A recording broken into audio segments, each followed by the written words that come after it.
Transmite desde el corazón del Abya Yala.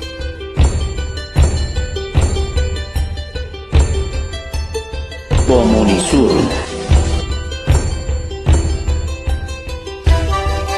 Comunisur. Buen día, buenas tardes, buenas noches, bienvenidos, bienvenidas, compañeros y compañeras de la Patria Grande. Yo soy Percy Catari y les doy la bienvenida a esta edición de hoy, lunes 19 de junio del año 2023, la señal que integra a Bolivia, INTV, y también nos puede sintonizar a través de la 90.4 FM Radio TV La Voz.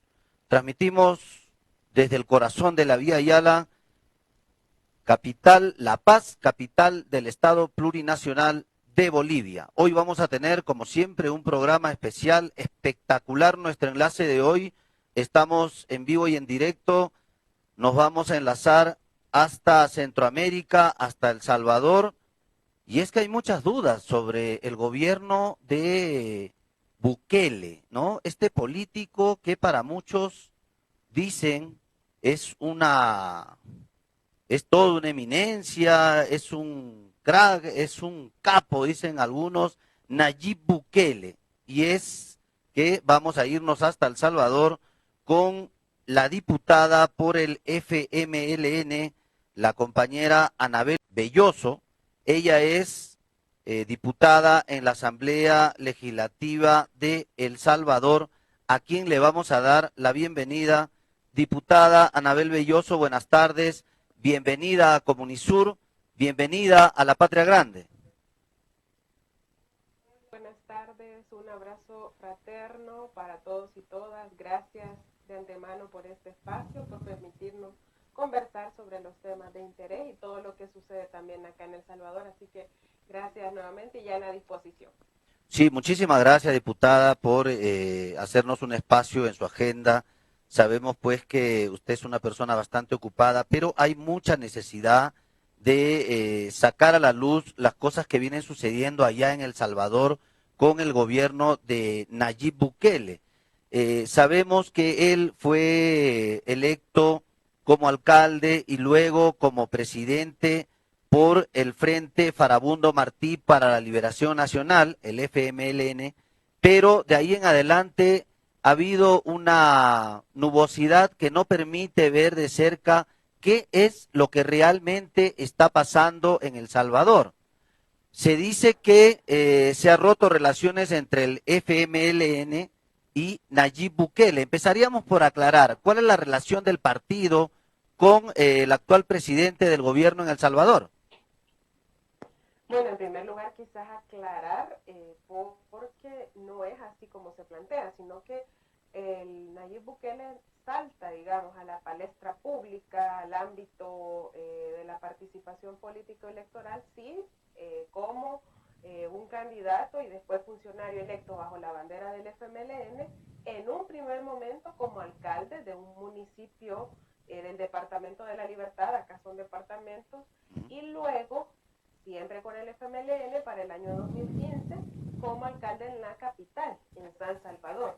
Pero en ese periodo del 2015 al 2018 se da un rompimiento justamente de la relación, digamos, incluso es expulsado del partido porque obviamente no representaba los valores, los principios de nuestro partido, que es la izquierda, un partido revolucionario.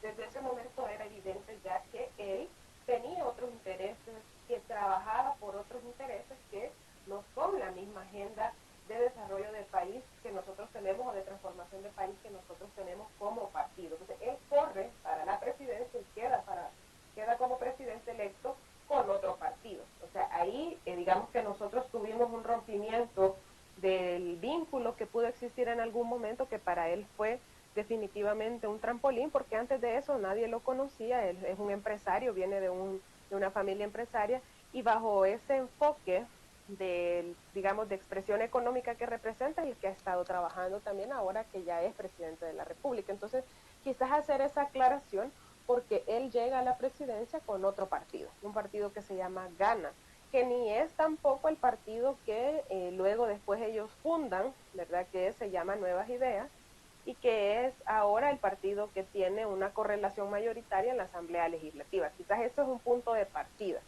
Y ahí hay que ser muy claros, y quizás lo comparto con ustedes porque yo sé que hay tanta desinformación o una gran propaganda que es pagada desde el gobierno con fondos públicos para generar una percepción muy alejada de la realidad de lo que vive El Salvador.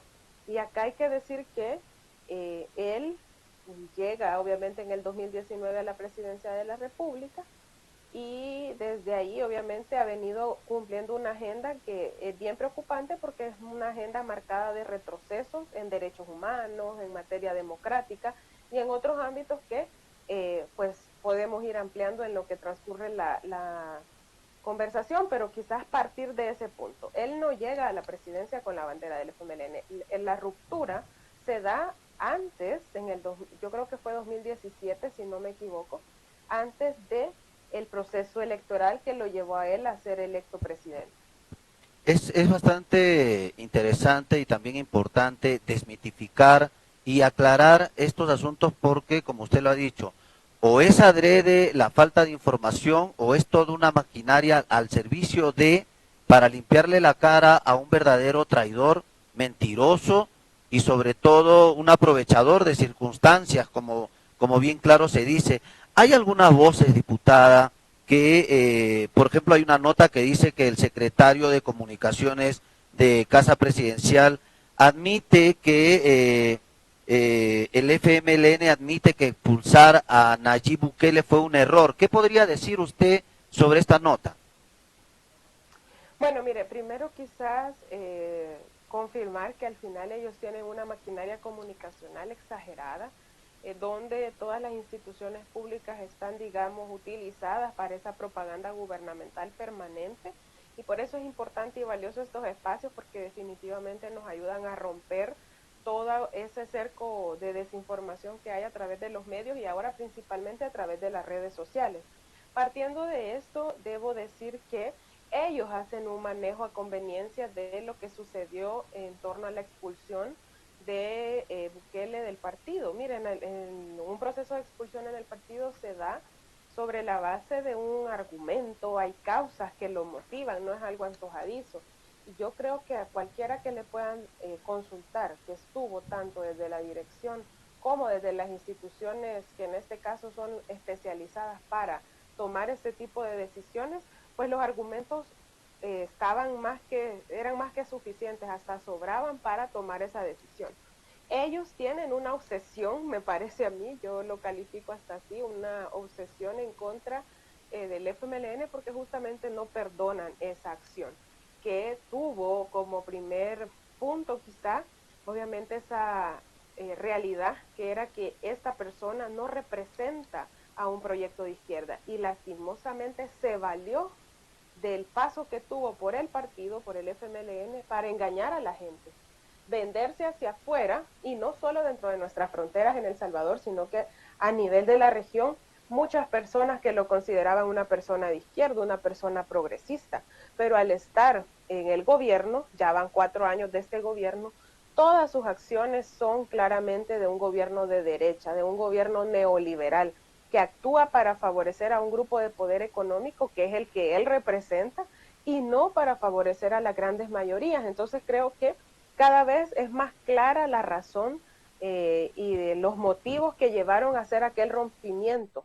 Yo, como lo digo y lo reitero, puedo decir de que si se le consultara a las personas que al final dieron seguimiento al caso y tuvieron que tomar la decisión apegado a lo que nuestras leyes internas del partido dicen, porque al final todo fue un proceso de acuerdo a nuestra normativa, obviamente eso era lo que tenía que pasar. Yo creo que hubiese sido un escenario, si él sigue dentro y se nombra candidato a la presidencia, llega a la presidencia con la bandera del FMLN, con todo el respeto que merecen también nuestros hermanos y hermanas del Ecuador, por ejemplo, hubiésemos tenido un caso similar a lo que pasó del expresidente Lenín Moreno, que llega bajo una bandera, pero que cuando ya empieza a gobernar, obviamente da muestras de la traición y del tipo de persona que era. Entonces, creo yo que así hubiese pasado si las cosas no hubieran sucedido como se dieron. Por eso yo no creo que haya en este momento alguien que pueda considerar que eso fue un error. Al final había justificaciones suficientes para que a quien le correspondía en su momento tomar esa decisión. Diputada Anabel, es grato escuchar desde El Salvador todo lo que usted nos está informando porque nos ayuda a romper este cerco mediático que se ha formado en torno a la figura del presidente Nayib Bukele. Algunas personas dicen que es un presidente ejemplar, que es un presidente que ha puesto mano firme, mano dura, incluso se dice en algunos países que necesitamos un Bukele para que ponga mano dura y luche contra la corrupción. Es así como se ha vendido. Lo malo, según vemos, ha luchado, pero de una manera incansable contra la Mara Salvatrucha, contra estos pandilleros que azotaban la seguridad en El Salvador. Pero también sabemos que ha construido prisiones muy grandes y que sobre pretexto de la lucha contra las pandillas ha perseguido y ha encarcelado a muchos dirigentes populares. ¿Es cierto esto?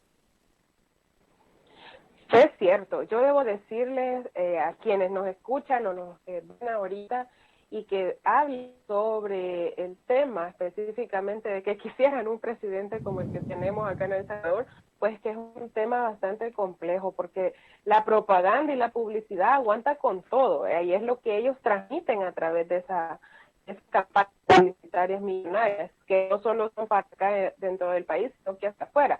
Yo debo decir que en El Salvador llevamos ya 15 meses, desde marzo del año pasado, con un régimen de excepción, que esto significa la suspensión de derechos humanos a toda la población. Y creo que eso es el reflejo de un gobierno que se considera incapaz de perseguir el delito, de perseguir el crimen, y en este caso el tema de las pandillas, que es un tema muy sentido aquí en El Salvador y que ha acechado a la población salvadoreña por años, de decir que si no es suspendiéndole los derechos a todo el mundo, ellos no pueden combatir la delincuencia, combatir el crimen. Y hay una serie de incongruencias, de incoherencias, porque por un lado se venden como que son los paladines de la justicia, los que enfrentan a los criminales, pero por otro lado vemos a funcionarios que ellos han impuesto en cargos como por ejemplo en la Corte Suprema de Justicia, ¿verdad?, la Sala de lo Constitucional, que evitan que líderes de pandillas sean extraditados para ser juzgados cuando son requeridos por otros países. O una serie de investigaciones periodísticas que documentan los vínculos que hay de este gobierno con los líderes de las pandillas, quienes incluso ha habido señalamientos a través de estas investigaciones, les han ayudado a salir del país. Entonces hay una serie de contradicciones en el manejo que se hace de este tema. Yo debo decir, a todo gobierno le toca darle seguridad a la ciudadanía, es parte de sus obligaciones, es el deber. ¿Cómo lo hace? Cuenta mucho. Y al menos acá pareciera que es una olla a presión a la que le está sosteniendo la tapadera y de un momento a otro la situación puede salirse de control y ser más complicada. Porque hay problemas que a lo largo de los años fueron detonantes de la inseguridad en El Salvador que no se están atendiendo. O sea, el tema de la inseguridad en el país ha sido tan complejo, es tan complejo, que no puedes decir que por suspenderle derechos a la gente ya lo resolviste y metiendo a la cárcel a todo el mundo. Hay capturas masivas sin previa investigación, que yo sé que tal vez ustedes también han leído en algunas notas, donde hay denuncias de miles de personas que siendo inocentes van a parar a la cárcel aun cuando no tuvieron que ser capturadas. Pasan meses en prisión, les afectan la vida, hay daños de toda índole, sociales, económicos, hasta psicológicos también por lo que estas personas viven, y la cosa no solo se queda en esas capturas de personas inocentes, que el mismo gobierno reconoce, porque ya han dicho que han liberado a gente que nunca tuvo que haber ido a parar a la prisión si ellos tuvieran la capacidad de investigar de manera previa. Y además, ahora, cuando se cumplió un año de esa medida que suspende los derechos a toda la gente, se comprueba que ha habido muertes a manos del Estado, es decir, de personas en prisión bajo custodia del Estado, que incluso han presentado signos de tortura. Y entonces el régimen de excepción aquí, y lo hemos dicho desde el inicio, no es una medida de seguridad ciudadana. Al final se ha vuelto para el gobierno, además de una herramienta de propaganda para decir que están combatiendo el crimen, cuando hay cosas que dejan ver ahí que no es cierto, que hacen y toman decisiones que van en contra de eso que se supone es combatir el crimen, también es una herramienta de control social que ha permitido capturas de personas, como muy bien lo decía usted, que son líderes de las comunidades en los territorios. Hay casos muy emblemáticos como la comunidad Santa Marta, que son defensores de territorios, defensores del medio ambiente contra la minería en El Salvador. Son personas que están injustamente capturadas. Ha habido también capturas de manera arbitraria, injusta, de líderes sindicales que protestaban en la calle por sus derechos laborales y lo que les hicieron fue llevarlos presos. Y con esa medida del régimen de excepción, que como repito, es suspender derechos, yo creo que todos debemos hacer una reflexión de qué implican los derechos humanos, cuánto ha costado a lo largo de la historia tener derechos humanos, como para que venga un gobierno que por ser incapaz de implementar una verdadera política de seguridad, tenga que estarle suspendiendo derechos a toda la gente, que eso habilita arbitrariedades y en esas capturas masivas que personas inocentes vayan a pagar a la cárcel, vayan a parar a la cárcel, cuando no deben nada y no han cometido delito. Entonces en eso hay mucho que se puede decir, porque al final, aunque pueda parecer una solución inmediata o en el corto plazo, como ellos la venden, en el mediano y largo plazo, eso no tiene sostenibilidad, porque entonces si se elimina y se quita el régimen de excepción, ¿qué va a pasar? Eso dicen ellos. Es un manejo realmente bien complicado, porque reitero, este gobierno tuvo desde el primer día de su gobierno en 2019 herramientas legales suficientes para perseguir el crimen. Tuvo recursos, tuvo mucho dinero para hacerlo, ¿y por qué no lo hizo? Y tuvo que esperar hasta que el año pasado, en un fin de semana de marzo, hubiera un despunte de homicidios que hizo que 87 salvadoreños y salvadoreñas perdieran la vida. Y todo apunta que detrás de eso fue el rompimiento de un pacto, de un acuerdo que había entre el gobierno y los grupos criminales. Ahora, diputada Anabel, teniendo en cuenta que a un año del régimen de excepción y también por informes que propia Amnistía Internacional ha dado sobre las autoridades que han cometido violaciones de derechos humanos de forma sistemática allá en El Salvador, ¿cuál es la postura del FMLN ahora? ¿Cómo es que afrontan a un presidente que a todas luces es filofacho, que arremete contra su propia población? ¿Cuál es la postura del frente del FMLN en estos momentos?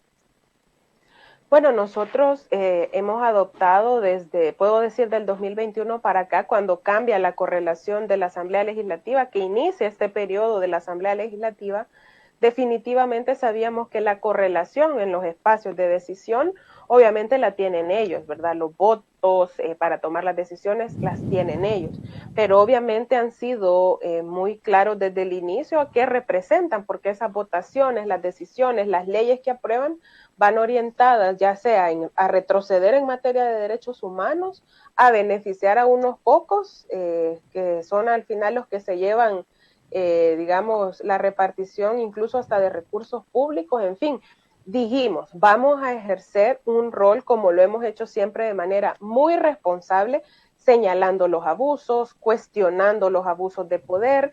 En este caso hemos ejercido y procuramos ejercer de una forma bien responsable con argumentos esa contraloría, esos pesos y contrapesos que deberían existir entre órganos de Estado, pero que hoy en El Salvador es no extal por parte del gobierno de los espacios, tanto judicial como legislativo, y en eso, al menos cuando nosotros sabemos que tal vez la correlación numérica no está de nuestro lado, pero sí podemos ser vocería, sí podemos ejercer denuncia, y lo hemos venido haciendo de manera responsable en todo aquello que a todas luces va en contra de los intereses de la población salvadoreña. Pero a la par de eso, tampoco hemos dejado de ser un partido que propone. Nosotros siempre nos hemos caracterizado por tener propuesta, tener programa, presentar iniciativas en torno a los principales problemas que la gente tiene para poder resolverlos. Y eso lo hemos hecho también, no lo hemos dejado de hacer. Al final acá, quienes deben rendirle cuentas a la gente que aún pudiendo tomar las decisiones y votar porque tienen los votos suficientes, no lo hacen, son ellos. Y yo debo señalar que la fuerte crisis económica que afecta, ¿verdad?, obviamente en muchas partes del mundo, pero acá en El Salvador hay una fuerte crisis económica que golpea el bolsillo de las familias, y cuando ha habido, digamos, propuestas, iniciativas en torno a temas que podrían ayudar a aliviar un poco el impacto en esa crisis económica, ellos no lo hacen. Entonces, yo quizás sostengo que somos un partido, es así desde nuestro nacimiento, desde nuestra formación, pues de una lucha permanente. Tenemos claridad de, en este caso, el rumbo, la ruta que queremos para la transformación de la realidad de las familias salvadoreñas, principalmente de aquellos grupos más vulnerables, y en ese sentido, aun cuando la correlación hoy es adversa y controlada por unos solos, no hemos dejado de ejercer esa labor que creemos que nos corresponde. Claro que nos vamos a oponer a todo aquello que vaya en contra de los intereses de la gente, y lo hemos estado haciendo y argumentando. Y creo que aquí es importante también decir que a pesar de todos los riesgos que hoy existen, porque miren, como se señalaba hace un momento, la persecución a liderazgos de comunidades, sindicales, es una realidad. Y también en El Salvador nuevamente se instaura la persecución política, que es algo que nosotros habíamos superado luego de la firma de los acuerdos de paz en el año 1992, donde obviamente la lucha que libró el pueblo en contra de las dictaduras militares tuvo como logros, grandes logros, el que se respetara la pluralidad de pensamiento, el que se respetara que vos pudieras pensar diferente al que está en el gobierno.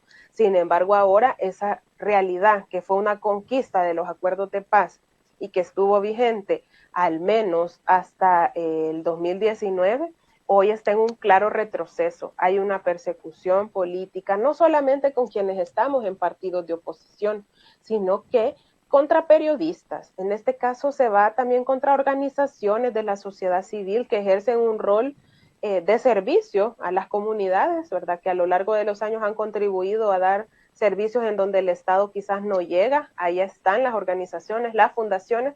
Hay un ataque permanente, porque parece que este gobierno tiene dentro de sus estrategias la del enemigo permanente. Él siempre tiene que tener un enemigo para estar en pelea y así distraer la atención de aquellos problemas que realmente son los que afectan a la población. Entonces, a pesar de todo ese contexto tan complicado de persecución política, donde nosotros tenemos compañeros y compañeras, principalmente exfuncionarios de nuestros gobiernos, en prisión de manera injusta, a los que no se les ha todavía ni siquiera comprobado nada, que pudieran estar en libertad siguiendo un proceso de investigación si es lo que quieren, pero no es así, porque no se respetan las leyes, no se respeta el debido proceso, no se le dan las garantías procesales a estas personas. A pesar de todo ese contexto, pues nosotros seguimos ahí. Creo que la naturaleza propia de nuestro partido, que nace de la aspiración de un pueblo de ver transformada su realidad,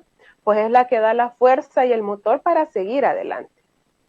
En esta etapa de la historia de nuestro continente, se ha identificado una tendencia a la cual yo le llamo el morenismo, ¿no? Esta tendencia a la traición, a su partido, a su pueblo, que Lenín Moreno lo inició en Ecuador, como usted lo ha indicado hace un momento, en medio de la persecución política y toda esta ventaja que sacan desde los medios pro gobierno, pro Bukele. Hubo una noticia que trascendió hace unos meses que hablaban de la construcción y la inauguración de una mega cárcel en El Salvador, y que el país con la mayor tasa de población penitenciaria del mundo está en El Salvador. ¿Qué nos podría usted comentar sobre esta nota de la megacárcel que inauguró Bukele? Bueno, hay que decir que este gobierno no pierde tiempo cuando de contratos, obra pública se trata. El régimen de excepción ha tenido a la par también una ley especial de compras públicas donde lo que se hace es evadir controles, asignar contratos de forma oscura, sin transparentar que se cumplan verdaderos criterios de idoneidad para las empresas a las que se les asignan los contratos. Y yo acá quiero decir de que en este caso de lo del penal hay mucho que decir. Bukele en su campaña dijo que iba a cerrar cárceles, que iba a cerrar centros penales, que los iba a convertir en universidades. Y ya estando en el poder, pues lo que hace es totalmente lo contrario. Hablar del tema de hacinamiento en las cárceles, en los centros penales, pues era un tema que al menos en los dos gobiernos anteriores, que fueron nuestros gobiernos, se vino trabajando de cara a bajar esa tasa de hacinamiento. O sea, era algo que digamos que se podía venir haciendo de otra forma. Él viene y siempre como parte de su show, de su estrategia mediática, sale diciendo que va a crear esta cárcel, que es la más grande de Latinoamérica, muy distante a lo que ofreció en algún momento con nuevas universidades. O sea, para empezar ese punto. Y luego no puedo dejar de señalar también las irregularidades que hay detrás de la construcción de esa obra en torno a la falta de transparencia y de rendición de cuentas. Una característica de este gobierno es que no es transparente, no rinde cuentas y que al contrario, cuando se solicita información que tiene carácter público y que por derecho la población debería conocer, ellos lo que hacen es decretar y declarar esa información en reserva hasta por 7 años y uno no puede tener acceso a la información. Entonces es un tema bastante complicado porque no solo se trata de la violación de derechos humanos, el arresto de personas inocentes, la muerte de personas que sin haber sido declaradas culpables, pues murieron bajo custodia del Estado con signos de tortura, sino que también se le suma el componente de compras públicas o económico, donde definitivamente al no transparentar cómo se hizo este proceso y cómo se contrató a quien se contrató, hay mucho ahí que queda en la incertidumbre y obviamente despierta las alertas de posibles conflictos de interés o posibles casos de corrupción. A esto también se le suma la irresponsabilidad que hubo en torno a que el espacio, las tierras donde se construyó, eran tierras agrícolas, tierras que eran trabajadas por agricultores y agricultoras de nuestro país a los que no se les escuchó y no se les dio realmente alternativas. Entonces creo que todo esto lleva consigo una serie de implicaciones que van más allá de esa imagen que se quiere vender al mundo de decir de que tenemos la cárcel más grande de Latinoamérica, cuando lo que nos debería de llenar de orgullo es decir que tenemos más universidades que otros lados, que graduamos a más chicos y chicas de educación superior, educación técnica, ¿verdad? Entonces hay una gran contradicción en torno a lo que en el discurso ellos han ofrecido siempre con las acciones que están implementando ahora que tienen el control total, porque tienen el control total de las instituciones y no lo ponen al servicio de la gente. Diputada Anabel, hay un tema también que nos ha dejado muchas dudas y es que en un mundo post-COVID, donde la economía está destruida en varios países, y no es decirlo en todo el mundo, Bukele ha buscado que insertar este Bitcoin allá en El Salvador y hay mucha mala información ya que se dice que él ha invertido en criptomonedas mucho dinero del fondo público. ¿Qué nos podría decir sobre esto? Bueno, esto es un ejemplo claro también de cómo el gobierno actúa sin escuchar a la gente, sin ponerle atención a lo que la gente quiere y realmente le está pidiendo que haga. El Bitcoin fue impuesto como una moneda de curso legal en El Salvador en junio del 2021 y desde septiembre de ese año entró en vigencia, pero yo debo decir de que esa fue una ley que nació muerta, o sea, la gente desde antes incluso que esto estuviera vigente, mostró su rechazo en mayoría, porque la gente entiende claramente que no le trae ningún beneficio el adoptar una criptomoneda como una moneda de curso legal en el país, sobre todo cuando se trata de, es un criptoactivo que tiene otro tipo de funciones, es un mecanismo de inversión y debería de ser para aquellos que tienen dinero para hacerlo y para arriesgar si ganan o pierden en eso, porque al final se termina convirtiendo en un juego de azar que es altamente especulativo, volátil, y por lo tanto no tiene nada de política pública en materia económica. Y yo debo decir que parece que el gobierno es tan caprichoso en torno a este tema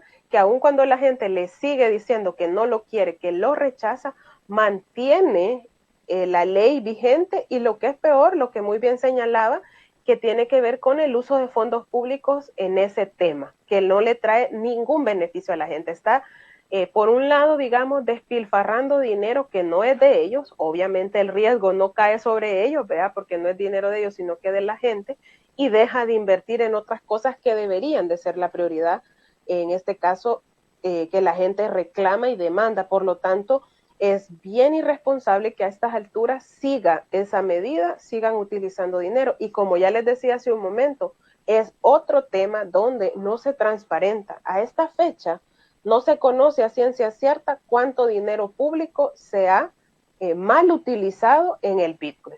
Porque por la Asamblea Legislativa solo pasó una vez una aprobación que era de 205 millones de dólares, que era como lo inicial. Y ellos incluso, hacia el puro estilo irresponsable que tiene este gobierno, en redes sociales han anunciado muchas veces que van a comprar,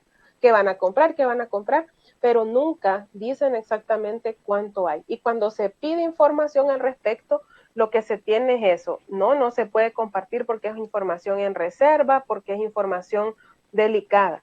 ¿Y qué tiene, digamos, esto que no pueda ser compartido con la gente? Si al final es la gente la que a través del dinero público está metida en eso sin quererlo, porque la gente lo rechaza. Es una medida fracasada de este gobierno y ellos lo saben muy bien.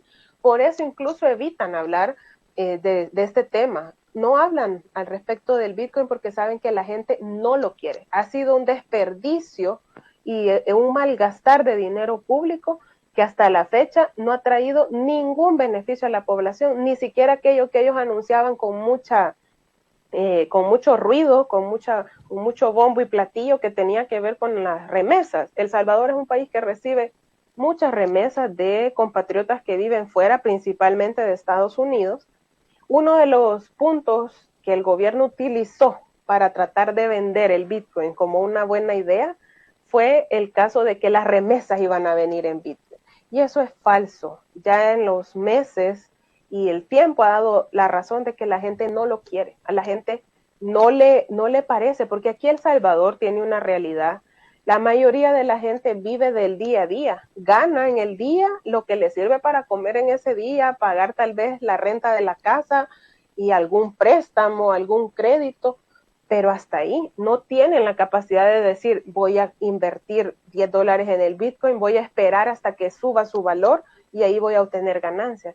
No, por eso es un reflejo también claro de lo desconectado que está este gobierno de la realidad de la gran mayoría de la población, principalmente de esa población más vulnerable, porque ellos han tratado este tema como que fuera su empresa.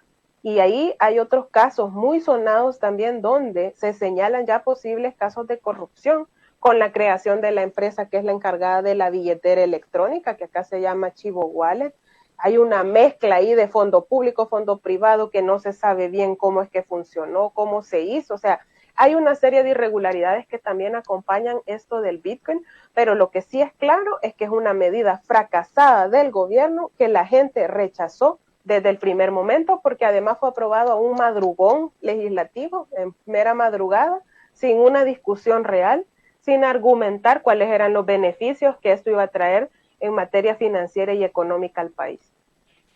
Diputada Anabel, le agradecemos muchísimo por todo lo que usted nos informa, pero no queremos terminar esto sin antes preguntarle por el rol de los medios de comunicación, si existiera la prensa alternativa, ¿cuál es el rol y su papel en contra de un gobierno autoritario y tirano como es el de Bukele?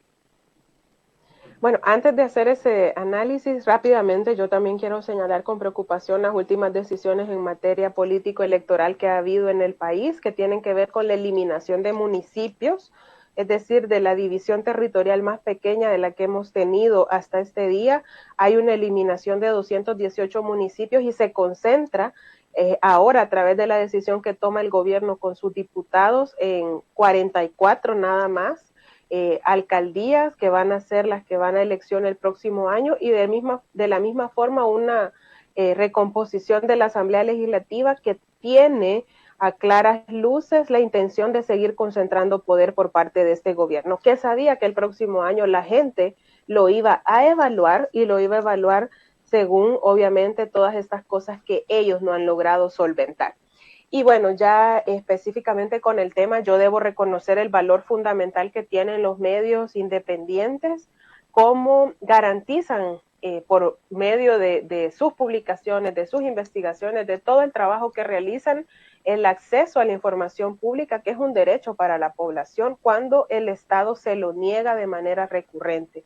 Debo decir que en el país son medios alternativos, medios independientes, los que usualmente están dando a conocer todos estos abusos que el gobierno realiza, aun cuando eso a muchos les ha costado padecer persecución, incluso algunos que han tenido que salir del país porque se han visto obligados, ¿verdad? Han sido expulsados prácticamente de nuestro país por toda esa serie de acoso permanente que viene desde el gobierno a los periodistas y a las periodistas, incluso también medios que siempre han sido críticos. Yo aquí debo decir algo, porque usualmente el gobierno para atacarlo dice que son medios de oposición y no sé qué y no sé cuánto, y cuando uno revisa el histórico de estos medios se da cuenta que siempre han sido periódicos bastante críticos, que han ejercido ese rol en los diferentes gobiernos. Por lo tanto, eso no es válido cuando el gobierno lo usa como excusa para seguir acosando. Lo que pasa es que a los gobiernos autoritarios como el que tiene El Salvador no les gusta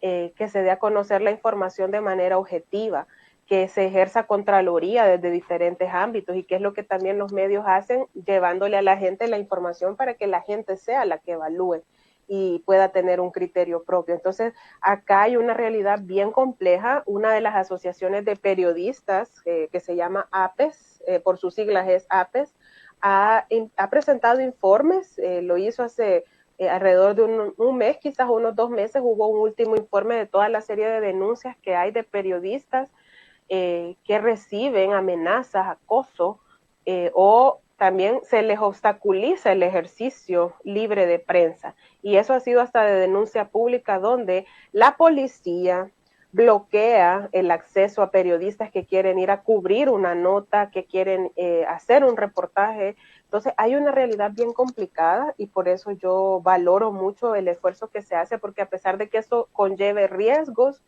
desde el periodismo objetivo, el periodismo independiente en muchas ocasiones, pues se realiza esa labor importante de informar, de llevarle a la población la información veraz y objetiva, y sobre todo pues venciendo también tanta desinformación y mentira que recorre aquí en nuestro país los diferentes medios, y principalmente contra esa gran maquinaria comunicacional de propaganda que el gobierno ha instaurado y que es la que controla mayoritariamente la agenda mediática. Diputada Anabel Belloso, le agradecemos muchísimo por su tiempo, por todo lo que nos ha informado desde El Salvador. Por este momento necesitamos su mensaje final para los pueblos en resistencia anticolonial del continente y su mensaje de despedida, por favor. Bueno, gracias nuevamente a ustedes por el espacio, a todos nuestros pueblos hermanos de Latinoamérica, de nuestra región, que vivimos en una constante resistencia, en procesos de lucha permanente por la soberanía y autodeterminación de nuestros pueblos. Pues continuemos así, ejerzamos también un valor que es importante y fundamental, un valor revolucionario como es la solidaridad entre los pueblos, y qué importante que existan espacios como este para que podamos estar informados e informadas. Así que un abrazo fraterno y revolucionario para ustedes. Seguimos en pie, seguimos en lucha. Muchísimas gracias, un fuerte abrazo hasta El Salvador. Tienen toda nuestra cobertura en el momento que sea necesario. Esta es su casa, quede el espacio abierto. Ha sido la diputada Anabel Belloso, ella es diputada por el Frente Farabundo Martí para la Liberación Nacional en la Asamblea Legislativa de El Salvador. Transmite desde el corazón del Abya Yala.